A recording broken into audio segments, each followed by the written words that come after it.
I want to talk a little bit about how did you get back to music, or did you ever let it go? Was it always with you?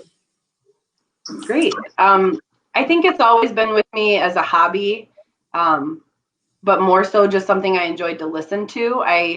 As I said, I kind of participated, in any choir or musical event I could get my hands on through middle school and high school and my first year in my bachelor's program. And then once I started to finally focus on my studies, which, was difficult when you're a freshman and kind of figuring out yourself and figuring out the world.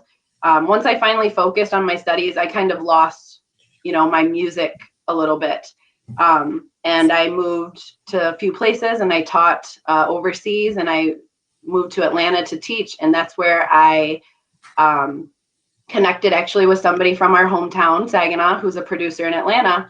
And I was originally doing demos for him. So he would write, I would not write anything on my own, but just kind of sing what he had written for a female artist. And then I moved back to Michigan and didn't think too much of it. And about a year ago, our cousin Joey connected me with somebody in Boston who wanted to feature a female singer on one of their tracks. So his name is John, and his music name is Poetic Killa. And he wanted a female artist on one of his, he wanted a female artist on one of his tracks. And our cousin Joey connected me, and that was about a year and 2 months ago. And it was really well received in Boston. It was a great song, and it kind of catapulted me into getting back into writing for myself.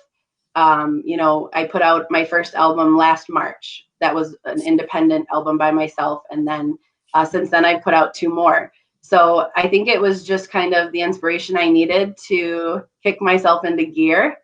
And I haven't stopped since. So it turned in something from a hobby into something that became more of a side